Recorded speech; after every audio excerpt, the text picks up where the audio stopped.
Hello friends, welcome back. We are going to work out a 14 marks problem from Bangalore University Financial Management subject. And you know this problem is very important because it has been given for your previous examinations many times. If you see this May, June 2007, 11, 13 and 4 years they have been given. Now let us look at the question. A company has EBIT of rupees 4,80,000 and its capital structure of the following securities. So they have given earnings before interest and taxes. ಒಂದು ಕಂಪನಿಯ EBIT ಅನ್ನು ನಮಗೆ ಕೊಟ್ಟಿದ್ದಾರೆ and they are telling its capital structure consists of the following securities. ಆ ಕಂಪನಿಯ ಕ್ಯಾಪಿಟಲಲ್ಲಿ ಏನೇನು components ಇದೆ ಅನ್ನೋದನ್ನು ಹೇಳ್ತಿದ್ದಾರೆ. Look at the first one, equity share capital. In the brackets they have given 10 rupees each. Equity share capital face value of each share is 10 rupees. ಅಂದರೆ 10 ರೂಪಾಯಿಯ ಶೇರುಗಳು ಎಷ್ಟಿದೆ? 4 lakhs rupees. They have not given number of shares, they have given the amount. 10 ರೂಪಾಯಿಯ equity ಶೇರುಗಳು 4 ಲಕ್ಷ ರೂಪಾಯಿಗಳಷ್ಟು ಇದೆ. ಅಂದರೆ 4 ಲಕ್ಷ ರೂಪಾಯಿಗಳಿಗೆ ಎಷ್ಟು shares ಬರುತ್ತೆ? 4 lakhs divided by 10. That means 4,000 shares. 4,000 shares. This thing is very important in every problem. You have to able to find out the number of shares in the question. In this case, 4,000 shares are there. So total amount of share capital is 4 lakhs. Each share 10 rupees. So that should come to 4,000 shares. Then 12% preference shares. ನೋಡಿ, equity share capital ಅನ್ಬೇಕಾದ್ರೆ ಅದರ ಪಕ್ಕದಲ್ಲಿ ಯಾವುದೇ ಪರ್ಸಂಟೇಜನ್ನು ಕೊಡೋದಿಲ್ಲ. 12% preference shares ಅಂತಾನೆ. Preference ಶೇರಿಗೆ ಮಾತ್ರ ಪರ್ಸಂಟೇಜನ್ನು ಕೊಡ್ತಾನೆ. ಯಾಕೆ? Preference share holders will get A fixed percentage of dividend. ಅಂದರೆ ಕಂಪನಿಯು ಅವರಿಗೆ ಎಷ್ಟು ಲಾಭ ಕೊಡುತ್ತೆ ಅನ್ನೋದು ಮೊದಲೇ ಫಿಕ್ಸ್ ಆಗಿರುತ್ತೆ. ಈಕ್ವಿಟಿ ಶೇರ್ ಹೋಲ್ಡರ್ಸ್ಗೆ ಹಾಗಲ್ಲ. ಅವ್ರಿಗೇನು ಫಿಕ್ಸಡ್ ಪರ್ಸಂಟೇಜ್ ಆಫ್ ಪ್ರಾಫಿಟ್ ಇರೋದಿಲ್ಲ. ಎಷ್ಟು ಉಳಿದ್ರೆ ಅಷ್ಟು ಅವರಿಗೆ. ಜಾಸ್ತಿ ಉಳಿದ್ರೂ ಅವ್ರಿಗೇನೆ, ಕಡಿಮೆ ಉಳಿದ್ರೂ ಅವ್ರಿಗೇನೆ. ಅಂದರೆ sometimes equity shareholders may get very less profits. Sometimes they may get very huge, extraordinary super profits also. So they are the owners. ಎಷ್ಟು ಉಳಿದ್ರೂ ಅವರಿಗೆ, ಏನೂ ಉಳಿದಿಲ್ಲ ಅಂದರೂ ಕೂಡ ಅವರಿಗೆ. ಆ್ಯಂಡ್ ಪ್ರಿಫರೆನ್ಸ್ ಶೇರ್ಸ್ಗೂ ಈಕ್ವಿಟಿ ಶೇರ್ಸ್ಗೂ ಇನ್ನೊಂದು ಡಿಫ್ರೆನ್ಸ್ ನೀವು ಅರ್ಥ ಮಾಡ್ಕೊಳ್ಳೋದಾದರೆ, ಪ್ರಿಫರೆನ್ಸ್ ಶೇರ್ ಹೋಲ್ಡರ್ಸ್ಗೆ ಪ್ರತಿ ವರ್ಷ ಇಷ್ಟು percentage of profit to dividend ಅನ್ನೋದು ಕನ್ಫರ್ಮ್ ಇರುತ್ತೆ, guarantee. Even though the company is making profit or not. ಕಂಪನಿಯು ಲಾಭ ಮಾಡಿದರೂ ಮಾಡಿಲ್ಲ ಅಂದರೂ ಕೂಡ ಇವರಿಗೆ ಗ್ಯಾರಂಟಿ ಇರುತ್ತೆ. ಇವರಿಗೆ ಮತ್ತು ಡಿಬೆಂಚರ್ ಹೋಲ್ಡರ್ಸ್ಗೆ fixed percentage of interest guarantee ಇರುತ್ತೆ. ಬಟ್ ಈಕ್ವಿಟಿ ಶೇರ್ ಹೋಲ್ಡರ್ಸ್ಗೆ ಆ ಗ್ಯಾರಂಟಿ ಇರೋದಿಲ್ಲ. ಯಾವಾಗ ಕಂಪನಿ ಒಳ್ಳೆ ಲಾಭ ಮಾಡುತ್ತೋ ಅವಾಗ ಈಕ್ವಿಟಿ ಶೇರ್ ಹೋಲ್ಡರ್ಸ್ಗೆ ಏನಾದರೂ ಸಿಗುತ್ತೆ.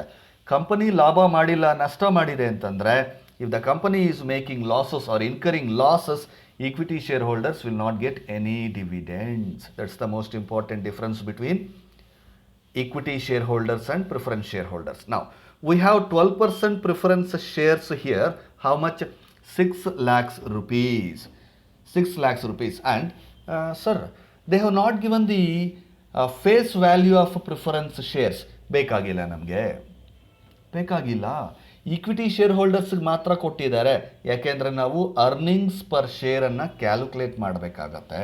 ದೇರ್ ಫೋರ್ ನಮಗೆ ನಂಬರ್ ಆಫ್ ಶೇರ್ಸ್ ಎಷ್ಟಿದೆ ಅನ್ನೋದು ಬೇಕು.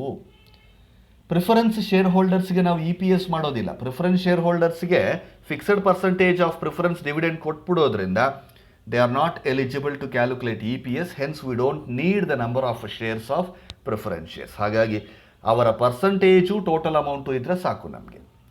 The next thing they have given is 14.5% debentures. So 14.5 is the rate of interest provided to debentures. So ಅವ್ರಿಗೂ ಕೂಡ ಪರ್ ವ್ಯಾಲ್ಯೂ, ದಟ್ ಈಸ್ ಒಂದು ಡಿಬೆಂಚರಿಗೆ ಎಷ್ಟು value, face value of each debenture ಅನ್ನೋದೇನು ಬೇಕಾಗಿಲ್ಲ ನಮಗೆ. ಟೋಟಲ್ ಅಮೌಂಟ್ ಕೊಟ್ಟಿದ್ರೆ ಸಾಕು, 10 lakhs rupees. ಸೊ ಇದರಿಂದ ನಮಗೇನು ಅರ್ಥ ಆಗುತ್ತೆ, ಈ ಒಂದು ಕಂಪನಿಯಲ್ಲಿ 3 ಟೈಪ್ಸ್ ಆಫ್ ಕ್ಯಾಪಿಟಲ್ಸ್ ಇದೆ. ಒಂದು ಈಕ್ವಿಟಿ ಶೇರ್ ಕ್ಯಾಪಿಟಲ್ 4 ಲ್ಯಾಕ್ಸ್, ಇನ್ನೊಂದು ಪ್ರಿಫರೆನ್ಸ್ ಶೇರ್ ಕ್ಯಾಪಿಟಲ್ 6 ಲ್ಯಾಕ್ಸ್, ಇನ್ನೊಂದು debentures 10 lakhs. So the total investment of the company, total capital of the company, both owned and borrowed capitals. ಸ್ವಂತ ಕ್ಯಾಪಿಟಲ್ ಅಂದರೆ ಈಕ್ವಿಟಿ, ಬಾರೋಡ್ ಅಂದರೆ ಪ್ರಿಫರೆನ್ಸು, ಡಿಬೆಂಚರ್ಸು. ಸೊ ಒಟ್ಟು total 20 lakhs will be the capital of that company. Then coming to the company is facing fluctuations in its sales. The company is facing fluctuations in its sales. What do you mean by fluctuations? ಅಂದರೆ ಸೇಲ್ಸಸ್ಸು every year change ಆಗ್ತಾ ಇದೆ. ಪ್ರತಿ ವರ್ಷ ಒಂದೇ amount sales ಆಗ್ತಾ ಇಲ್ಲ ಕಂಪನಿಗೆ. Ups and downs, ಒಂದು ವರ್ಷ ಜಾಸ್ತಿ ಸೇಲ್ಸು, ಒಂದು ವರ್ಷ ಕಮ್ಮಿ ಸೇಲ್ಸು, ಈ ಥರ ಫ್ಲಕ್ಚುಯೇಟ್ ಆಗ್ತಾ ಇದೆ, ಚೇಂಜಸ್ ಆಗ್ತಾ ಇದೆ, ವೇರಿಯೇಬಲ್ ಆಗ್ತಾ ಇದೆ. Then what would be the change in EPS? So sales change ಆಗ್ತಿದೆ ಅಂತಂದರೆ ಖಂಡಿತ ಪ್ರಾಫಿಟಲ್ಲಿ ಚೇಂಜ್ ಆಗುತ್ತೆ. ಜಾಸ್ತಿ ಸೇಲ್ಸ್ ಇದ್ದಾಗ ಜಾಸ್ತಿ ಪ್ರಾಫಿಟ್ ಬರುತ್ತೆ, ಕಡಿಮೆ ಸೇಲ್ಸ್ ಇದ್ದಾಗ ಕಡಿಮೆ ಪ್ರಾಫಿಟ್ ಬರುತ್ತೆ. That is the known thing. Then what would be the change in EPS? Earnings per share change ಆಗುತ್ತಾ? ಖಂಡಿತ ಚೇಂಜ್ ಆಗುತ್ತೆ. ಪ್ರಾಫಿಟ್ ಚೇಂಜ್ ಆದಾಗ ಅರ್ನಿಂಗ್ಸ್ ಪರ್ ಶೇರು ಕೂಡ ಚೇಂಜ್ ಆಗುತ್ತೆ. Earnings per share is nothing but profit of the company divided by number of equity shares. Company ಜಾಸ್ತಿ profit ಮಾಡಿದ್ರೆ EPS ಜಾಸ್ತಿ ಇರುತ್ತೆ. ಕಂಪನಿ ಕಡಿಮೆ ಪ್ರಾಫಿಟ್ ಮಾಡಿದ್ರೆ EPS ಕೂಡ ಕಡಿಮೆ ಇರುತ್ತೆ. ಹಾಗಾಗಿ what would be the change in EPS? EPSನಲ್ಲಿ ಆಗ್ತಿರುವಂತಹ ಚೇಂಜು, ಬದಲಾವಣೆ ಎಷ್ಟು ಅನ್ನೋದನ್ನು ಕೇಳ್ತಾ ಇದ್ದಾರೆ ಈ ಕ್ವಶನಲ್ಲಿ. Under 2 situations they are asking, what would be the change in EPS under 2 situations, situation A, situation B. ಈ ಎರಡು ಅಸ್ಯೂಮ್ಡ್ ಸಿಚುವೇಶನ್ಸುಗಳಲ್ಲಿ ನಾವು EPSನಲ್ಲಿ ಬರುವಂತಹ ಬದಲಾವಣೆ ಎಷ್ಟು ಅನ್ನೋದನ್ನು ನಾವು ಫೈಂಡ್ ಔಟ್ ಮಾಡಬೇಕಾಗತ್ತೆ. ಮೊದಲನೇ ಸಿಚುವೇಶನ್ ಏನಪ್ಪ? If EBIT of the company increased by 25%. ಈಗ ನೋಡಿ, ನಾರ್ಮಲಿ EBIT ಇಲ್ಲಿ ಕೊಟ್ಟಿದ್ದಾರೆ 4,80,000. That is normal EBIT, existing EBIT. Suppose ಒಂದು ವೇಳೆ EBIT ಏನಾದರೂ 25% ಇನ್ಕ್ರೀಸ್ ಆದರೆ 4,80,000 ಪ್ಲಸ್ 25% ಆಫ್ 4,80,000, ಈಗ 4,80,000 ಇದೆ EPS. ಅದೇನಾದರೂ 25% ಇನ್ಕ್ರೀಸ್ ಆದರೆ EPS ಏನಾಗುತ್ತೆ? ಖಂಡಿತ ಇನ್ಕ್ರೀಸ್ ಆಗುತ್ತೆ. ಎಷ್ಟು ಇನ್ಕ್ರೀಸ್ ಆಗುತ್ತೆ, ಎಷ್ಟು ಪರ್ಸೆಂಟೇಜ್ ಇನ್ಕ್ರೀಸ್ ಆಗುತ್ತೆ ಅನ್ನೋದನ್ನು ನಾವಿಲ್ಲಿ ತೋರಿಸ್ಬೇಕಾಗತ್ತೆ. ಅದು ಮೊದಲನೇ ಸಿಚುವೇಶನ್. ಎರಡನೇ ಸಿಚುವೇಶನಲ್ಲಿ if EBIT of the company decreased by 25%, EBIT increase ಆದರೆ EPS ಏನಾಗುತ್ತೆ? EBIT 25% ಡಿಕ್ರೀಸ್ ಆದರೆ, ಅಂದರೆ 4,80,000 ಡಿಕ್ರೀಸ್ ಆದರೆ EPS ಅಲ್ಲಿ ಬರುವಂತಹ ಚೇಂಜ್ ಎಷ್ಟಾಗ್ಬೋದು ಅನ್ನೋದನ್ನು ಕೇಳಿದ್ದಾರೆ. So we shall work out this sum. And one more thing, the corporate tax rate is 35%. Tax rate, government ಕಟ್ಟಬೇಕಾಗಿರುವಂಥ income tax, corporate tax. Corporate tax is nothing but companies tax. Individuals ಕಟ್ಟಿದ್ರೆ income tax, ಇದು income tax. ಕಂಪನಿಗಳು ಕಟ್ಟೋದ್ರಿಂದ ಅದರ ಹೆಸರು corporation tax ಅಥವಾ corporate tax ಅಂತ ಹೇಳಿ ಕರಿತೀವಿ. So that's the question. ಈ ಕ್ವಶನಲ್ಲಿ ಏನು ಕೇಳಿದ್ದಾರೆ, ನಾವೇನು ಮಾಡಬೇಕು ಅನ್ನೋದನ್ನು ಒಂಚೂರು ದಯವಿಟ್ಟು ಅರ್ಥ ಮಾಡ್ಕೊಳ್ಳಿ. ಆಮೇಲಿಂದ I have been telling this point to you from very early. Financial management is a versatile subject. Versatile subject means each and every question will be an independent question. ಒಂದು ಕ್ವಶನ್ ಥರ ಇನ್ನೊಂದು ಕ್ವಶನ್ ಇರೋದಿಲ್ಲ, ಒಂದು problem ಥರ ಇನ್ನೊಂದು problem ಇರೋದಿಲ್ಲ. ನಿಮ್ಮ accountancy ಇದ್ದ ಹಾಗೆ ಅಕೌಂಟೆನ್ಸಿಯಲ್ಲಿ all problems will be similar. Adjustments 1-2 ಹೆಚ್ಚಿಗಿರ್ಬೋದು, ಕಡಿಮೆ ಇರ್ಬೋದು, ಅಮೌಂಟ್ಸ್ ಚೇಂಜ್ ಇರ್ಬೋದು, ಪರ್ಸೆಂಟೇಜ್ ಚೇಂಜ್ ಇರ್ಬೋದು ಅಷ್ಟೇ. But the format of preparing statements will be same. Profit and loss statement ಅಂದರೆ ಹೀಗೇ ಮಾಡಬೇಕು, ಬ್ಯಾಲೆನ್ಸ್ ಶೀಟ್ ಹೀಗೆ ಮಾಡಬೇಕು, ಇದೇ ಪ್ರೊಸೀಜರು, ಇದೇ ಫಾರ್ಮ್ಯಾಟು, ಇದೇ ಲೆಡ್ಜರ್ ಅಕೌಂಟ್ ಅನ್ನೋದು ಅಕೌಂಟ್ಸಲ್ಲಿ ಫಿಕ್ಸಡ್ ಆಗಿರುತ್ತೆ. So accountancy is simple, but financial management is not like that. ಅದಕ್ಕೆ ನಿಮಗೆ PUCಯಲ್ಲಿ ಫಿನಾನ್ಷಿಯಲ್ ಮ್ಯಾನೇಜ್ಮೆಂಟು ಥಿಯರಿ ಹೇಳಿದ್ರು ಪ್ರಾಕ್ಟಿಕಲ್ಸ್ ಮಾಡ್ದಿರ ಡಿಗ್ರಿಗೆ ಯಾಕೆ ತಂದಿದ್ದೀವಿ ಅಂತಂದರೆ ಒಂಚೂರು ನೀವು ಮೆಚ್ಯೂರ್ ಆದಮೇಲೆ ನಿಮ್ಗೆ ಅರ್ಥ ಆಗುತ್ತೆ ಯಾವ ರೀತಿ ಮಾಡ್ಕೋಬೇಕು ಅನ್ನೋದು. ಸೊ ನೋಡಿ, ನಾನೊಂದು 100 ಪ್ರಾಬ್ಲಮ್ಸ್ ಇದ್ರ ಮೇಲೆ ಮಾಡಿಸಿದ್ರು 101 ಪ್ರಾಬ್ಲಮ್ ಒಂಚೂರು ಡಿಫ್ರೆನ್ಸ್ ಇರ್ಬೋದು. 1000 ಪ್ರಾಬ್ಲಮ್ಸ್ ಮಾಡಿದ್ರು 1001 ಪ್ರಾಬ್ಲಮ್ ಇನ್ನೊಂಚೂರು ಡಿಫ್ರೆಂಟ್ ಇರ್ಬೋದು. ಅಯ್ಯೋ ಹಂಗಾದರೆ ಹೆಂಗೆ ಸರ್ ನಾವು ಕಲಿಯೋದು? It's very simple. Don't learn the problems, don't learn the formats. ಯಾಕೆಂದರೆ ಕೆಲವರು ಕಲಿತಾರೆ ಇದರಲ್ಲಿ, ಈ ಪ್ರಾಬ್ಲಮ್ಗೆ ಇಷ್ಟು ಕಾಲಮ್ ಇರಬೇಕು, ಈ ಥರ ಅಮೌಂಟ್ ಇರಬೇಕು, ಇಷ್ಟು ಪರ್ಟಿಕ್ಯುಲರ್ಸ್ ಇರಬೇಕು, ಹಿಂಗೆ ಮಾಡಬೇಕು, ಹಂಗೆಲ್ಲ ಏನೂ ಇರೋದಿಲ್ಲ. ಡಿಪೆಂಡ್ಸ್ ಅಪಾನ್ ದ ಕ್ವಶ್ಚನಲ್ಲಿ ಏನು ಕೇಳಿರ್ತಾರೋ ಅದರ ಮೇಲೆ ನಿಮ್ಮ ಸ್ಟೇಟ್ಮೆಂಟ್ ಯಾವ ಥರ ಇರಬೇಕು, ನಂಬರ್ ಆಫ್ ಕಾಲಮ್ಸ್ ಏನಿರಬೇಕು, ಐಟಮ್ಸ್ ಏನಿರಬೇಕು ಅನ್ನೋದು ನಾವು ಡಿಸೈಡ್ ಮಾಡ್ತೀವಿ. ಸೊ ಅದಕ್ಕೊಂಚೂರು ಕಾಮನ್ ಸೆನ್ಸ್. ಇದಕ್ಕೆ ಬೇಕಾಗಿರೋದು ಟೆಕ್ಸ್ಟ್ ಬುಕ್ಕಲ್ಲಿ ಕಲಿತು ಮಾಡುವಂತಹ ಪ್ರಾಬ್ಲಮ್ಸ್ ಎಲ್ಲ ಫೈನಾನ್ಷಿಯಲ್ ಮ್ಯಾನೇಜ್ಮೆಂಟು ಕಾಮನ್ ಸೆನ್ಸಿಂದ ಮಾಡುವಂತಹ ಪ್ರಾಬ್ಲಮ್ಸು. ಆಮೇಲೆ ಇಷ್ಟೆಲ್ಲ ಹೇಳಿದ್ರೆ, ಅಯ್ಯೋ ಸಾರ್ ಹಂಗಾದರೆ ಇದು tough ಸಬ್ಜೆಕ್ಟಾ? Who told? Nothing is tough. When I am teaching everything is simple. Okay, what ever it may be. ನಾವು ಕಮಿಂಗ್ ಬ್ಯಾಕ್ ಟು ಈ ಪ್ರಾಬ್ಲಮನ್ನು ಯಾವ ರೀತಿ ನಾವು ಸಾಲ್ವ್ ಮಾಡಬೇಕು ಅನ್ನೋದ್ರ ಮೇಲೆ ನೋಡಿ. ಕೇಳಿರುವಂತಹ ಕ್ವಶನ್ಸ್ ಮೇಲೆ ನಮ್ಮ ಆನ್ಸರ್ ಡಿಪೆಂಡ್ ಆಗುತ್ತೆ. 2 ಕ್ವಶನ್ ಕೇಳಿದ್ದಾರೆ ಅವರು. ಒಂದು, EBIT 25% ಇನ್ಕ್ರೀಸ್ ಆದರೆ EPS ಅಲ್ಲಿ ಬರುವಂತಹ ಬದಲಾವಣೆ ಏನು? 2ನೇ ಕ್ವಶನು, EBIT 25% ಕಡಿಮೆಯಾದರೆ EPS ಅಲ್ಲಿ ಬರುವಂತಹ ಬದಲಾವಣೆ ಏನು? ಸೊ ನಾವು ನೋಡಬೇಕಾಗಿರೋದು EPS ಅಲ್ಲಿ ಬರುವಂತಹ ಬದಲಾವಣೆ. EBIT 25% ಜಾಸ್ತಿ ಆದರೆ, EBIT 25% ಕಡಿಮೆ ಆದರೆ EPS ಅಲ್ಲಿ ಬರುವಂತಹ ಬದಲಾವಣೆ. ನೋಡಿ, ಬದಲಾವಣೆ ಅನ್ನೋದನ್ನು ನಾವು ಫೈಂಡ್ ಔಟ್ ಮಾಡಬೇಕಾದ್ರೆ ಮೊದಲು ಹೇಗಿತ್ತು ಅನ್ನೋದು ಗೊತ್ತಾಗಬೇಕು. ಈಗ ಒಬ್ಬನ ಒಂದು 2-3 ವರ್ಷ ಆದಮೇಲೆ ನಾನು ನೋಡ್ತೀನಿ, ನೋಡಿದ ತಕ್ಷಣ ಏನೋ ಇಷ್ಟು ದಪ್ಪ ಆಗೋಗಿದೆಯಾ ಅಂತ ಕೇಳ್ತೀನಿ. ಅದನ್ನು ನಾನು ಕೇಳಬೇಕಾದ್ರೆ ನನಗೊಂದು ಇನ್ಫಾರ್ಮೇಷನ್ ಗೊತ್ತಿರಬೇಕು. ಏನು? ಮೊದಲು ಇವನು ಸಣ್ಣಕ್ಕಿದ್ದ ಅಂತ ಇನ್ಫಾರ್ಮೇಷನ್ ನನಗೆ ಗೊತ್ತಿಲ್ಲ ಅಂತಂದರೆ how can I say that he has become fat now, ಅಲ್ವಾ? ಸೊ ಸಪೋಸ್ ಅವ್ನು ಮೊದಲು ದಪ್ಪಕ್ಕೆ ಇದ್ದ, ಈಗಲೂ ದಪ್ಪಕ್ಕೆ ಇದ್ದ ಅಂತಂದರೆ ಅಲ್ಲಿ ಬದಲಾವಣೆ ಏನೂ ಇಲ್ಲ. ಏನೋ ದಪ್ಪಕ್ಕೆ ಆಗ್ಬಿಟ್ಟಿದೆಯಾ ಅಂದರೆ, ಸೊ ಹೋಗಿ ಸರ್ ನಾನು ಮೊದಲಿಂದ 10 ವರ್ಷದಿಂದ ಹಿಂಗೆ ಇದ್ದೀನಿ ನಾನು ಅಂತ ಹೇಳ್ತಾನೆ ನಾನು. So to know the present change we should know the past situation. ಪಾಸ್ಟಲ್ಲಿ ಹೇಗಿತ್ತು ಅನ್ನೋದು ಗೊತ್ತಿಲ್ಲ ಅಂತಂದರೆ ಫ್ಯೂಚರಲ್ಲಿ ಈಗೇನು ಬದಲಾವಣೆ ಆಗಿದೆ ಅನ್ನೋದು ನಮಗೆ ಗೊತ್ತಾಗಲ್ಲ. Therefore we should calculate an EPS, earlier EPS. ಮೊದಲು EPS ಏನಿತ್ತು ಅಂದರೆ ಎಕ್ಸಿಸ್ಟಿಂಗ್ EPS ಏನು, ಆಮೇಲೆ 25% ಇನ್ಕ್ರೀಸ್ ಆದರೆ EPS ಏನು, 25% ಡಿಕ್ರೀಸ್ ಆದರೆ EPS ಏನು. ಅಲ್ಲಿಗೆ ನಮಗೆ 3 EPSಗಳು ಬೇಕಾಗತ್ತೆ. ಸೊ 3 EPSಗಳು ಕ್ಯಾಲ್ಕುಲೇಟ್ ಮಾಡಿದ್ರೆ ನಮಗೆ ಇನ್ಕ್ರೀಸ್ ಆಗಿರೋದೆಷ್ಟು, ಡಿಕ್ರೀಸ್ ಆಗಿರೋದೆಷ್ಟು ಅನ್ನೋದು ಗೊತ್ತಾಗುತ್ತೆ. ಸೊ ಆ ಥರ ನಾವು ಒಂದು ಸ್ಟೇಟ್ಮೆಂಟನ್ನು ಡಿಸೈನ್ ಮಾಡ್ತೀವಿ. Look at our solution.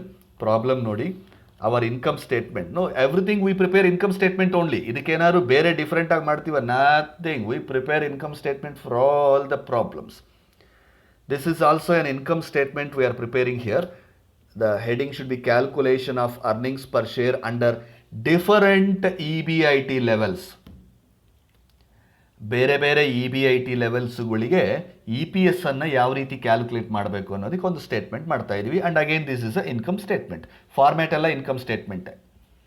Sales minus variable cost, contribution minus fixed cost, EBIT minus interest, EBT minus tax, EAT. The same procedure we do for every sum. ನಾವು so EBIT levels ಅಂತ ಹೇಳಿಬಿಟ್ಟು 3 different ಕಾಲಮ್ಸನ್ನು ಮಾಡ್ಕೊಂಡಿದ್ದೀನಿ. ಒಂದು present level ಅಂದರೆ ಏನು?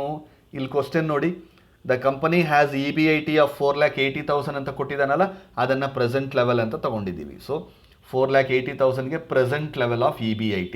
ಆಮೇಲೆ next ಕಾಲಮಲ್ಲಿ EBIT increased by 25%. Increase ಅನ್ನೋದು ಇಲ್ಲಿ ಕ್ವಶನಲ್ಲಿ ಕೇಳಿದಾನಲ್ಲ, ಇನ್ಕ್ರೀಸ್ಡ್ ಬೈ 25%. ಸೊ ಅದಕ್ಕೊಂದು ಕಾಲಮ್ ತೊಗೊಂಡಿದ್ದೀನಿ. ಇನ್ನೊಂದು ಕಾಲಮಲ್ಲಿ decreased by 25%. Our second question, decreased by 25%. So ಅಲ್ಲಿಗೆ our statement consists of particulars, 3 amount columns where 1 column represents present level of EBIT, Next, second column contains of increased EBIT by 25%, and the third column which is EBIT decreased by 25%. So ಈ ಥರ ಅದನ್ನು calculate ಮಾಡ್ಕೊಳ್ಳೋಣ. ಮೊದಲನೇದು will begin from EBIT. Normally sir income statement ಸೇಲ್ಸಿಂದ ಶುರುವಾಗಬೇಕಲ್ಲ sir, sales minus variable cost ಆಮೇಲೆ fixed cost. Yes, but when the question has given EBIT to us directly, ಈ ಕ್ವಶನಲ್ಲಿ ನೋಡಿ, ಕ್ವಶನ್ ಇಷ್ಟೇ ನಮಗೆ ಕೊಟ್ಟಿರುವಂಥದ್ದು. ಇದರಲ್ಲಿ ಸೇಲ್ಸ್ ಎಷ್ಟು, ವೇರಿಯಬಲ್ ಕಾಸ್ಟ್ ಎಷ್ಟು, ಫಿಕ್ಸಡ್ ಕಾಸ್ಟ್ ಎಷ್ಟು ಅನ್ನೋ ಇನ್ಫಾರ್ಮೇಷನ್ ಏನೂ ಕೊಟ್ಟಿಲ್ಲ. ಬಟ್ ಡೈರೆಕ್ಟಾಗಿ EBIT ಕೊಟ್ಬಿಟ್ಟಿರೋದ್ರಿಂದ we should begin our problem from the EBIT only. So first ಸ್ಟೆಪ್ಪೇ ನಮಗೆ EBIT. And present level of EBIT ಎಷ್ಟು, 4,80,000. 4,80,000 present level of EBIT. Increase by 25%, 6 lakhs. ಹೇಗೆ ಸರ್ ಬಂತು 6 lakhs? Come on, present level of EBIT ಎಷ್ಟಿದೆ ನೋಡಿ, 4,80,000 plus 25% increase ಆಗಬೇಕು, plus 25%. So what is 25% of 4,80,000? Calculate ಮಾಡಿ. 4,80,000 into 25 divided by 100 ಎಷ್ಟಾಗುತ್ತೆ ನೋಡಿ. 25% ಅಂದರೆ 1,20,000. ಏನಿದು 25% ಆಫ್ 4,80,000. 4,80,000ಅಲ್ಲಿ 25% ಕ್ಯಾಲ್ಕುಲೇಟ್ ಮಾಡಿದ್ರೆ ಎಷ್ಟು ಬಂತು, 1,20,000. Add that 1,20,000 to the existing EBIT. ಯಾಕೆ ಸರ್ ಆ್ಯಡ್ ಮಾಡ್ತಾ ಇದ್ದೀರಾ?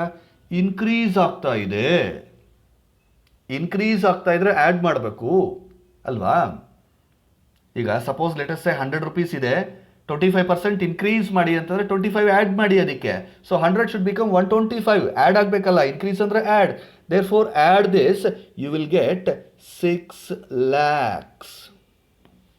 So increase by 25% EBIT level ಎಷ್ಟಾಗಬೇಕು, 6 lakhs. ಒನ್ಸ್ ಅಗೇನ್ ನೋಡ್ಕೊಳ್ಳಿ 6 lakhs ಹೇಗೆ ಬಂತು ನಮಗೆ ಅಂತ. EBIT ಈಸ್ ಇನ್ಕ್ರೀಸ್ಡ್ ಬೈ 25% ಅಂತಾನೆ. EBIT 25% ಇನ್ಕ್ರೀಸ್ ಆಗಬೇಕು. ಎಲ್ಲಿಂದ ಇನ್ಕ್ರೀಸ್ ಆಗಬೇಕು? ಈಗ ಲೆಟಸ್ಸೆ ಯಾರಿಗೋ ಒಬ್ಬರಿಗೆ 6,000 ರೂಪಾಯಿ ಸ್ಯಾಲ್ರಿ ಬರ್ತಾ ಇದೆ ಅಂತ ಅಂದ್ಕೊಳ್ಳಿ. ಯಾರೋ ಒಬ್ಬರಿಗೆ 6,000 ರೂಪಾಯಿ ಸ್ಯಾಲ್ರಿ ಬರ್ತಾ ಇದೆ. ಅವನು ಹೋಗಿ ಕೇಳ್ತಾನೆ, ಸರ್ ನನ್ನ ಸ್ಯಾಲ್ರಿಯನ್ನು ಇನ್ಕ್ರೀಸ್ ಮಾಡಿ ಸರ್ ಒಂದು ಸ್ವಲ್ಪ ಅಂತ. ಸೊ ಇನ್ಕ್ರೀಸ್ ಮಾಡು ಅಂತ ಹೇಳಿದಾಗ ಅವಾಗ ಅವ್ರ ಬಾಸ್ ಹೇಳ್ತಾರೆ, ಆಯ್ತಪ್ಪ ಇನ್ಕ್ರೀಸ್ ಮಾಡ್ತೀನಿ, ತಗೋ ಈ ತಿಂಗಳಿಂದ ನಿನ್ನ ಸ್ಯಾಲ್ರಿ ಇನ್ಕ್ರೀಸ್ ಆಗಿದೆ, ತಗೋ 5,000. ಸರ್ ಮೊದಲೇ 6,000 ಬರ್ತಾ ಇತ್ತು. ಹೌದಪ್ಪ, ಈಗ ಇನ್ಕ್ರೀಸ್ ಮಾಡಿದ್ದೀನಿ ಅಂದರೆ 6,000 ಮೊದಲೇ ಬರ್ತಾ ಇದೆ ಅಂತಂದರೆ ಈಗ ಇನ್ಕ್ರೀಸ್ ಆದರೆ 6,000ಕ್ಕಿಂತ ಜಾಸ್ತಿ ಬರಬೇಕು ಅವನಿಗೆ ಅಲ್ವಾ? So increased amount should be added to the existing amount. Therefore here 4,80,000 is the existing EBIT. We are asking you to increase. Increase means we should add. ಎಷ್ಟು ಆ್ಯಡ್ ಆಗಬೇಕು? 25%. 25% of what? 25% of the existing EBIT. Existing EBIT ಎಷ್ಟು? 4,80,000. Calculate 25% of 4,80,000. That will come to 1,20,000. Add that 1,20,000 to the existing EBIT. So 4,80,000 plus 1,20,000 should become 6 lakhs. Clear? Clear? Yes. Now, so 4,80,000 present level of EBIT ಇದ್ದಿದ್ದು increase ಆದಮೇಲೆ 6 lakh ಆಯಿತು. ಆಮೇಲಿಂದ ನೋಡಿ decrease by 25%. ಈಗ decrease ಅಂದರೆ less ಆಗಬೇಕಪ್ಪ. Decrease ಅಂದರೆ ಕಡಿಮೆ ಆಗಬೇಕು. ಇರುವ EPS ಅಲ್ಲಿ ಕಡಿಮೆ ಆಗಬೇಕು, ಎಕ್ಸಿಸ್ಟಿಂಗ್ EBITಯಲ್ಲಿ ಕಡಿಮೆ ಆಗಬೇಕು. ಎಷ್ಟು ಕಡಿಮೆ ಆಗಬೇಕು? 25%. ನಾವು ಕ್ಯಾಲ್ಕುಲೇಟ್ 4,80,000 ಇಂಟು 25% ಕ್ಯಾಲ್ಕುಲೇಟ್ ಮಾಡಿದ್ರೆ ಎಷ್ಟು ಬಂತು ನಿಮಗೆ? 1,20,000. ಈ 1,20,000 ಏನು ಮಾಡಬೇಕು ನಾವು? ಡಿಕ್ರೀಸ್ ಮೀನ್ಸ್ ಲೆಸ್ ಮಾಡಬೇಕು. ಲೆಸ್ ಮಾಡಬೇಕು ಅಂತಂದರೆ ಏನಾಗುತ್ತೆ? 4,80,000 ಮೈನಸ್ 1,20,000 ಯು ವಿಲ್ ಗೆಟ್ 3,60,000. ಗೊತ್ತಾಯ್ತಾ? ನೋಡಿ 3 EBIT levels. 4,80,000 present level of EBIT, ಅದನ್ನು ಕ್ವಶನಲ್ಲೇ ಕೊಟ್ಟಿದ್ರು, ಡೈರೆಕ್ಟಾಗಿ ತೊಗೊಂಡ್ವಿ. ಆಮೇಲೆ 2 ಕ್ವಶನ್ ಕೇಳಿದರು, EBIT 25% ಜಾಸ್ತಿ ಆದರೆ ಅಂತ. ಜಾಸ್ತಿ ಮಾಡಿದ್ದೀವಿ 25%, 4,80,000 ಕ್ಯಾಲ್ಕುಲೇಟ್ ಮಾಡಿ 1,20,000 ಆ್ಯಡ್ ಮಾಡಿಕೊಂಡು 6 ಲ್ಯಾಕ್ ಮಾಡಿದ್ದೀವಿ. ಡಿಕ್ರೀಸ್ ಬೈ 25% ಅಂದರೂ ಕೂಡ ಮತ್ತೆ ಅದೇ 1,20,000 ಲೆಸ್ ಮಾಡಿ 3,60,000 ಮಾಡಿದ್ದೀವಿ. With that let's go to the next step. Less interest on debentures. Interest on debentures ಕ್ವಶನಲ್ಲಿ ನೋಡಿ ನೀವು 14.5% ಡಿಬೆಂಚರ್ಸ್ ಅಂತ ಕೊಟ್ಟಿದ್ದಾರೆ. So the amount is 10 lakhs. So you should calculate 10% on 14,50,000. 14,50,000 into 10 divided by 100. Percentage calculate ಮಾಡೋದು ಗೊತ್ತಿದೆ ನಿಮಗೆ. There four 1,45,000 ಬರುತ್ತೆ. 1,45,000, 1,45,000, 1,45,000. Sir what sir, EBIT ಬೇರೆ ಬೇರೆ ಇದೆಯಲ್ಲ. 4,80,000 ಇದೆ, ಇಲ್ಲಿ ನೋಡಿ, ಇಲ್ಲಿ 4,80,000 ಇದೆ, ಇಲ್ಲಿ 6 lakh ಇದೆ, ಇಲ್ಲಿ 3,60,000 ಇದೆ. ಬಟ್ ಇಂಟ್ರೆಸ್ಟು ಎಲ್ಲದಕ್ಕೂ ಒಂದೇ ಹಾಕ್ತಾ ಇದ್ದೀರಲ್ಲ ಸರ್. Yes, why? ಬಿಕಾಸ್ ನೀವು ಸೇಲ್ಸ್ ಎಷ್ಟು ಬೇಕಾದರೂ ಮಾಡ್ಕೊಳ್ಳಿ, ಲಾಭ ಎಷ್ಟು ಬೇಕಾದರೂ ಮಾಡ್ಕೊಳ್ಳಿ, ಬ್ಯಾಂಕ್ ಅವರಿಗೆ ಕಟ್ಟಬೇಕಾಗಿರುವಂತಹ ಬಡ್ಡಿ ಒಂದೇ ಇರುತ್ತೆ. ಅವನೆಷ್ಟು ಲೋನ್ ಕೊಟ್ಟಿದ್ದಾನೋ ಅಷ್ಟೇ ಬಡ್ಡಿ. ಅವ್ರು ಕೊಟ್ಟಿರೋ loan 10 lakhs. 10 lakhs? Is it 10 lakhs? Yes.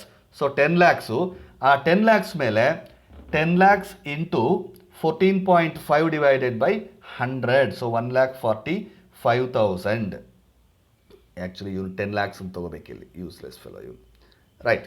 So 10 lakhs into 14.5, 10% ಅಲ್ಲ, that is 14.5%. So 10 lakhs into 14.5 divided by 100, that should be 1,45,000. ಇಲ್ಲಿ ನೋಡ್ಕೊಳ್ಳಿ ಇನ್ನೊಂದ್ಸಲ ಡಿಬೆಂಚರ್ಸು. 14.5% 10 lakhs ಅಂದರೆ ಏನು? 10 lakhs into 14.5% divided by 100. If you calculate, that comes to 1,45,000. So ಆ 1,45,000 ಹಾಕ್ಕೊಂಡಿದ್ದೀವಿ. ಹಾಕ್ಕೊಂಡು ಏನು ಮಾಡಬೇಕು? ಲೆಸ್ ಮಾಡಬೇಕು. EBIT less interest. So 4,80,000 minus 1,45,000, that comes to 3,35,000. Then 6 lakhs minus 1,45,000, that comes to 4,55,000. ಆಮೇಲೆ 3,60,000 minus 1,45,000 should come to 2,15,000. ಅದು less ಮಾಡ್ಕೊಂಡಿದ್ದ ಆದ ಮೇಲೆ less tax at 35%. 35% of what? 35% tax ಕಟ್ಟಬೇಕು. ಯಾವುದರ ಮೇಲೆ 35% ಟ್ಯಾಕ್ಸ್ ಕಟ್ಟಬೇಕು?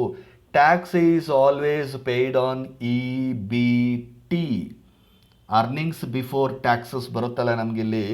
ಅರ್ನಿಂಗ್ಸ್ ಬಿಫೋರ್ ಟ್ಯಾಕ್ಸಸ್ಸು ಈ ಅಮೌಂಟಿನ ಮೇಲೆ ನಾವು ಟ್ಯಾಕ್ಸನ್ನು ಕ್ಯಾಲ್ಕುಲೇಟ್ ಮಾಡ್ತೀವಿ. Remember carefully, tax is calculated on earnings before tax. ಈಗ ಎಕ್ಸಿಸ್ಟಿಂಗ್ EBIT ಲೆವೆಲಲ್ಲಿ ನೋಡಿ ಎಷ್ಟಿದೆ EBT? We have 3,35,000. So 3,35,000 into what is the rate of tax? 35%. So 35% ಅಂದರೆ 35/100. 3,35,000 ಇಂಟು 35/100, ಯು ಶುಡ್ ಗೆಟ್ 1,17,250. 1,17,250 ಮೊದಲನೇದಲ್ಲಿ. ಎರಡನೇ ಕೇಸಲ್ಲಿ ಇನ್ಕ್ರೀಸ್ ಬೈ 25%ಅಲ್ಲಿ ನಿಮಗೆ EBT ಎಷ್ಟಿದೆ ನೋಡಿ? 4,55,000. So for that you should calculate 4,55,000 into 35/100 ಮಾಡಿಕೊಂಡ್ರೆ you should get 1,59,250. Confirm the values by using calculators. Then ಅದು ಇರುತ್ತೆ. ಆಮೇಲೆ ಲಾಸ್ಟಲ್ಲಿ ಡಿಕ್ರೀಸ್ ಬೈ 25%ಅಲ್ಲಿ ನಿಮಗೆ ಮತ್ತೆ EBT ಎಷ್ಟಿದೆ ನೋಡಿ ಅಲ್ಲಿ? 2,15,000. ಸೊ 2,15,000 ಮೇಲೆ ಇಂಟು 35/100 ಮಾಡಿಕೊಂಡ್ರೆ you should get 75,250. Right. So ಇದಾದ ಮೇಲೆ ನಾವು ಈ ಟ್ಯಾಕ್ಸನ್ನು ಏನು ಮಾಡಬೇಕು? ಲೆಸ್ ಮಾಡಬೇಕು. ಕಮಾನ್, ಲೆಸ್ ಮಾಡ್ಕೊಳ್ಳಿ. So 3,35,000 minus 1,17,250, you are getting how much? 2,17,750. ಮತ್ತು 4,55,000 minus 1,59,250, you should get 2,95,750. And in the last case, 2,15,000 minus 75,250, that should be 1,39,750. So what is that? That is your EAT. EAT means earnings after tax. Earnings after tax. Tax ಕಟ್ಟಿದ್ದಾದ ಮೇಲೆ ಬಂದಿರುವಂತಹ earnings ಅಂದರೆ ಲಾಭ. Tax ಕಟ್ಟಿದ್ದಾದ ಮೇಲೆ ಬಂದಂತಹ ಲಾಭ. ಆಮೇಲೆ ಈಗ ನಾವು ಅದರಲ್ಲಿ less preference dividend. Preference capital ಎಷ್ಟಿದೆ ನೋಡಿ. Here you have 12% preference shares 6 lakhs. So 6 lakhs ಮೇಲೆ you have to calculate. That comes to 6 lakhs into what is the percentage? 12 by 100. So if you calculate, you will get 72,000. So preference dividend 72,000. So ಮೂರಕ್ಕೂ ಕೂಡ same ಇರುತ್ತೆ. ಯಾಕೆಂದರೆ same amount same percentage ನಾವು preference dividend ಕೊಡಬೇಕಾಗಿರೋದು same ಇರುತ್ತೆ. That is 72,000. Then if you subtract, ಏನು ಮಾಡಬೇಕು ಅದನ್ನು ಲೆಸ್ ಮಾಡಬೇಕು. ಕಮಾನ್, if you subtract that, you will get earnings available to equity shareholders. So in the first case, earnings available to equity shareholders ಅಲ್ಲಿ 2,17,750 minus 72,000, you should get 1,45,750. And in the second case, 2,95,750 minus 72,000, you should get 2,23,750. In the third case, 1,39,750 minus 72, you are getting 67,750. So this is the earnings available to equity shareholders. The next step is calculation of EPS. EPS ಅನ್ನು calculate ಮಾಡಬೇಕಾದ್ರೆ ನಮಗೆ number of equity shares ಬೇಕು. Number of equity shares ಬೇಕಾದರೆ go to the question here. ನೋಡಿ, equity share capital 10 rupees each 4 lakhs ಅಂತ ಹೇಳಿದ್ದಾರೆ. ನಾನು ಆಗಲೇ ನಿಮಗೆ ಹೇಳಿದೆ 4,000 ಶೇರ್ಸ್ ಅಂತ. ಹೇಗೆ ಬಂತು 4,000 shares? 4 lakhs divided by 10 rupees. Therefore 4,000 shares. Number of shares ಎಲ್ಲದರಲ್ಲೂ ಸೇಮ್ ಇರುತ್ತೆ ನೋಡಿ. 4,000 ಶೇರ್ಸ್. ಬಿಕಾಸ್ ಶೇರ್ಸ್ ಎಲ್ಲ ಏನು ಚೇಂಜ್ ಆಗಲ್ಲ, ಬರೀ EBIT ಚೇಂಜ್ ಆಗುತ್ತೆ ಅಷ್ಟೇ. ಶೇರ್ಸ್ ಸೇಮ್ ಇರುತ್ತೆ ಎಲ್ಲ 3 ಕಾಲಮ್ಸಲ್ಲೂ ಕೂಡ. ಈಗ we are calculating earnings per share. That is EPS. What is the formula we have? Earnings available to equity shareholders. ಯಾವುದಿದು earnings available to equity shareholders ಅಂದರೆ ಯಾವುದು?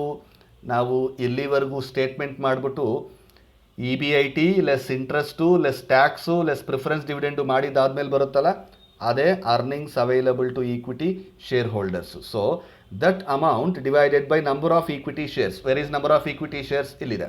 ಸೊ ಎರಡು ಅಮೌಂಟ್ ರೆಡಿ ಆಗಿರೋದ್ರಿಂದ in the first case 1,45,750 divided by 40,000 shares, 3.64 is the EPS.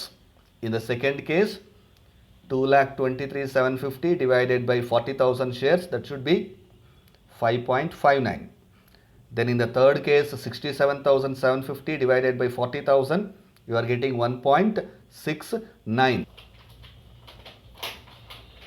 Right, so we got the EPS 3.64, 5.59 and 1.69. So that's our EPSs. Now ಬರೀ EPS calculate ಮಾಡಿಬಿಟ್ರೆ ಆಗಲ್ಲ. The question is change in EPS. EPSಸು ಎಷ್ಟು ಬದಲಾಗಿದೆ, how much amount of change has occurred in EPS ಅದನ್ನು ತೋರಿಸ್ಬೇಕು. ಅದನ್ನು ತೋರಿಸ್ಬೇಕಾದ್ರೆ, ಚೇಂಜನ್ನು ತೋರಿಸ್ಬೇಕಾದ್ರೆ ಯಾವಾಗಲೂ ಕೂಡ ನಾವು ಎಲ್ಲಿಂದ ಎಲ್ಲಿಗೆ, ಎಷ್ಟರಿಂದ ಎಷ್ಟು ಬದಲಾಗಿದೆ. ಪ್ರತಿ ಎಕ್ಸಾಮಲ್ಲೂ ಕೂಡ 60 ಮಾರ್ಕ್ ಬರ್ತಾ ಇದ್ದಂತಹ ಒಬ್ಬ ಸ್ಟೂಡೆಂಟು ಸಡನ್ನಾಗಿ 90 ಮಾರ್ಕ್ಸ್ ತಂದುಬಿಟ್ಟಿದ್ದಾನೆ. ಅಂದರೆ his marks changed from 60 to 30. ಅಂದರೆ ಏನಾಯಿತು, 30 ಮಾರ್ಕ್ಸ್ ಇನ್ಕ್ರೀಸ್ ಆಗೋಗಿದೆ. 30 ಮಾರ್ಕ್ಸ್ ಇನ್ಕ್ರೀಸ್ ಆಗೋಗಿದೆ. ಆ 30 ಮಾರ್ಕ್ಸ್ ಇನ್ಕ್ರೀಸ್ ಆಗೋಗಿದೆ ಅನ್ನೋದು ನಮಗೆ ಹೇಗೆ ಗೊತ್ತಾಯಿತು? We have subtracted the increased marks from the existing marks. ಹಾಗೇನೆ ಈ ಪ್ರಾಬ್ಲಮ್ ಅಬ್ಸರ್ವ್ ಮಾಡಿ. ಪ್ರೆಸೆಂಟ್ ಲೆವೆಲ್ ಆಫ್ EBITಯಲ್ಲಿ 3.64 ಇದ್ದಂತಹ ಒಂದು EPSಸು 5.59ಗೆ ಹೋಗ್ಬಿಡ್ತು. ಅಥವಾ 1.69ಗೆ ಹೋಗ್ಬಿಡ್ತು. ಇವೆರಡೂ ಕೂಡ imaginary situations. E B I T ಜಾಸ್ತಿ ಆದರೆ 5.59ಗೆ ಹೋಗುತ್ತೆ, ಇ ಬಿ ಐ ಟಿ ಕಡಿಮೆ ಆದರೆ 3.64ಇಂದ 1.69ಗೆ ಹೋಗುತ್ತೆ. ಸೊ ಈ ಎರಡೂ ಕಾಲಮ್ಸನ್ನು ಇಂಡಿಪೆಂಡೆಂಟಾಗಿ ತಗೊಂಡು ನಾವು ಕ್ಯಾಲ್ಕುಲೇಟ್ ಮಾಡಬೇಕು. ಹ್ಯಾಕ್ ಕ್ಯಾಲ್ಕುಲೇಟ್ ಮಾಡ್ತೀವಿ ನೋಡಿ. ನೆಕ್ಸ್ಟ್ ಕಾಲಮಲ್ಲಿ change in E P S taking present E P S 3.64. This is present E P S 3.64. ಅದನ್ನು ಹಾಗೆ ಇಟ್ಕೊಳ್ಳಿ. ಪ್ರೆಸೆಂಟ್ ಇ ಪಿ ಎಸ್ಸನ್ನು ಈಗ increased E P S, E B I T 25% increase ಆದಾಗ ಬಂದಿದ್ದಂತಹ ಇ ಪಿ ಎಸ್ ಎಷ್ಟು 5.59, ಮೊದಲೆಷ್ಟಿತ್ತು 3.64. So 5.59 minus 3.64 ಎಷ್ಟು increase ಆಗಿದೆ ಅಂತ ನೋಡ್ತಾ ಇದ್ದೀವಿ. ಎಷ್ಟು ಇನ್ಕ್ರೀಸ್ ಆಗಿದೆ ಅಂತ ನೋಡ್ತಾ ಇದ್ದೀವಿ ಅಂದರೆ 3.64ಇಂದ 5.59 ಆಗೋಗಿದೆ. 3.64 ಇದ್ದಂತಹ ಇ ಪಿ ಎಸ್ಸು 5.59 ಆಗೋಗಿದೆ. ಅಲ್ಲಿಗೆ ಎಷ್ಟು ಇನ್ಕ್ರೀಸ್ ಆಗಿದೆ ಸಬ್ಟ್ರ್ಯಾಕ್ಟ್ ಮಾಡಿ ನೋಡಿ. 5.59 ಮೈನಸ್ 3.64 ಅಂದರೆ 1.95 ಅಷ್ಟು ಇನ್ಕ್ರೀಸ್ ಆಗಿದೆ. 1.95 ಅಷ್ಟು ಇನ್ಕ್ರೀಸ್ ಆಗಿದೆ. ಕ್ಲಿಯರ್? ಎಸ್. ಇದೇ ರೀತಿ ಎಕ್ಸಿಸ್ಟಿಂಗ್ ಇ ಪಿ ಎಸ್ಸು 3.64 ಇದ್ದಾಗ E B I T decrease ಆದಾಗ ನಮಗೆ 1.69 ಬಂದಿದೆ. ಮತ್ತು ನೋಡಿ ಇಲ್ಲಿ ಇನ್ಕ್ರೀಸ್ ಆಗಿಲ್ಲ, ಡಿಕ್ರೀಸ್ ಆಗಿದೆ. ಸೊ ಎಕ್ಸಿಸ್ಟಿಂಗ್ 1.69ಗೆ ನೀವು ಮೈನಸ್ 3.64 ಮಾಡಿಕೊಂಡ್ರೆ ಮೈನಸ್ 1.95 ಕಡಿಮೆ ಆಗಿರೋದ್ರಿಂದ ನೆಗೆಟಿವ್ ಅಮೌಂಟು, ಮೈನಸ್ ಅಮೌಂಟ್ ತೋರಿಸ್ತಾ ಇದೆ, ಮೈನಸ್ 1.95 ಪರ್ ಶೇರ್.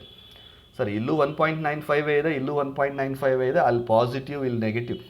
ಯಾಕೆ ಎರಡೂ ಸೇಮ್ ಇದೆ ಅಂತಂದರೆ E B I T same percentage increase ಮಾಡಿದ್ವಿ, ಸೇಮ್ ಪರ್ಸೆಂಟೇಜ್ ಡಿಕ್ರೀಸ್ ಮಾಡಿದ್ವಿ. 25% ಇನ್ಕ್ರೀಸ್ ಮಾಡಿದ್ವಿ ಸೆಕೆಂಡ್ ಕಾಲಮಲ್ಲಿ, ಥರ್ಡ್ ಕಾಲಮಲ್ಲಿ 25% ಡಿಕ್ರೀಸ್ ಮಾಡಿದ್ವಿ. ಸೊ ಪರ್ಸೆಂಟೇಜ್ ಅಲ್ಲಿ ಸೇಮ್ ಇರೋದ್ರಿಂದ ಇಲ್ಲೂ ಕೂಡ ನಮಗೆ ಪರ್ಸೆಂಟೇಜ್ ಸೇಮೇ ಬರೋಂಥ ಚಾನ್ಸಸ್ ಇರುತ್ತೆ. So once again understand this column. Change in E P S taking present E P S. Present E P S ಯಾವುದು 3.64. So present level of E P S 3.64ಇಂದ E B I T increase ಆದಾಗ E P S ಎಷ್ಟು increase ಆಗಿದೆ, E B I T decrease ಆದಾಗ E P S ಎಷ್ಟು decrease ಆಗಿದೆ ಅನ್ನೋದನ್ನು ನೋಡಬೇಕಾದರೆ you have to subtract this increased E P S by the original E P S or existing E P S. So ಅದನ್ನೇ ಇಲ್ಲಿ ಮಾಡಿರುವಂಥದ್ದು. 5.59 minus 3.64 you are getting 1.95 ಅಷ್ಟು increase ಆಗಿದೆ.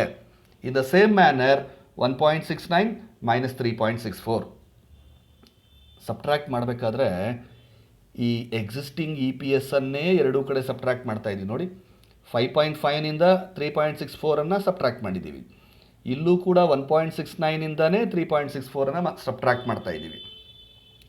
ಇಲ್ಲಿ ಸರ್ ಕಡಿಮೆ ಇದೆ, 3.64 ಜಾಸ್ತಿ ಇದೆ, 3.64 ಮೈನಸ್ 1.69 ಮಾಡಬಾರ್ದು. ಇನ್ಕ್ರೀಸ್ ಆಗಿರುವಂತಹ ಅಥವಾ ಡಿಕ್ರೀಸ್ ಆಗಿರುವಂತಹ ಇ ಪಿ ಎಸ್ ಇಂದನೇ ಎಕ್ಸಿಸ್ಟಿಂಗ್ ಇ ಪಿ ಎಸ್ ಅನ್ನು ಲೆಸ್ ಮಾಡಬೇಕು. So in one case you got plus 1.95, in the other case you got minus 1.95. ಸರಿ, ಇದರ ಅರ್ಥ ಏನು ಸರ್ ಅಂದರೆ ಕರೆಂಟ್ ಲೆವೆಲ್ ಪ್ರೆಸೆಂಟ್ ಕೆಪಾಸಿಟಿಯಲ್ಲಿ ಒಂದು ಶೇರಿಗೆ ₹3.64 ಲಾಭ ಸಿಗ್ತಾ ಇತ್ತು, 3.64 ಅಷ್ಟು. ಇ ಬಿ ಐ ಟಿ ಏನಾದರೂ 25% ಇನ್ಕ್ರೀಸ್ ಆದರೆ ನಮ್ಮ ಇ ಪಿ ಎಸ್ಸು 5.59 ಸಿಗತ್ತೆ. 5.59 ಸಿಗುತ್ತೆ ಅಂದರೆ ಅರ್ಥ ಏನು, 1.95 ಅಷ್ಟು ಜಾಸ್ತಿ ಆಗತ್ತೆ. ನಮ್ಮ ಇ ಪಿ ಎಸ್ಸು ಎಕ್ಸಿಸ್ಟಿಂಗ್ ಲೆವೆಲಿಂದ 1.95 ಅಷ್ಟು ಜಾಸ್ತಿ ಆಗತ್ತೆ.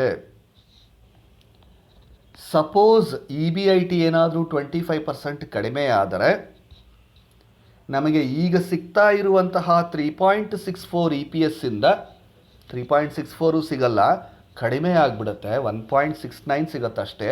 ಅಂದರೆ ಮೈನಸ್ 1.95 ಅಷ್ಟು ಕಡಿಮೆ ಆಗಿಬಿಡುತ್ತೆ. ಇ ಬಿ ಐ ಟಿ ಕಡಿಮೆ ಆದರೆ ಇ ಪಿ ಎಸ್ಸು ಕಡಿಮೆ ಆಗಿಬಿಡುತ್ತೆ.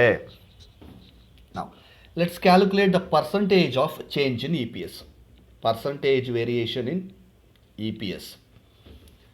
Percentage change in E P S ಅನ್ನು ನಾವು ಅಬ್ಸರ್ವ್ ಮಾಡಿದ್ರೆ, we use a formula here to calculate the percentage variation in EPS, that is difference in EPS divided by present EPS into 100. Difference in EPS ಅಂದರೆ change in E P S. ಆ change in E P S ಎಲ್ಲಿದೆ sir? ಇಲ್ಲಿ calculate ಮಾಡಿದ್ದೀವಿ. Change in E P S ಒಂದಕ್ಕೆ +1.95, ಇನ್ನೊಂದಕ್ಕೆ -1.95 ಇಲ್ಲಿ calculate ಮಾಡಿದ್ದೀವಲ್ಲ. So ಅದನ್ನೇ difference in E P S ಅಂತ ಕರಿತಾ ಇದ್ದೀವಿ. ಅದನ್ನು divided by present E P S. Present E P S ಯಾವುದು ಸರ್? ಇದು existing E P S. Present E P S ಅಂದರೆ 3.64. So see the formula once again. Percentage variation in E P S equals to difference in E P S divided by present E P S into 100. So ಈ ಕಾಲಮ್ಗೆ ಬನ್ನಿ. So 1.95 divided by 3.64 into 100, you will get 53.57%. 53.57% ಅಂದರೆ 53.57% ಅಷ್ಟು increase ಆಗಿದೆ. The E P S increased by 53.57%. And in this column, if you cut, you are having the -1.95 divided by 3.64 into 100, you will get -53.57. ಇಲ್ಲಿ plus, ಇಲ್ಲಿ minus. -53.57% ಅಂದರೆ decrease. So same percentage increase ಆಗಿದೆ, same percentage decrease ಆಗಿದೆ. ಒಂದರಲ್ಲಿ positive, ಒಂದರಲ್ಲಿ negative. So I hope you understand how to calculate the percentage change or difference or variation in EPS. This will be very important problem for your examinations, 14 marks ge. Maybe I'll work out same type of one more problem in the next video, but however you practice this, and if you have any questions, please call me.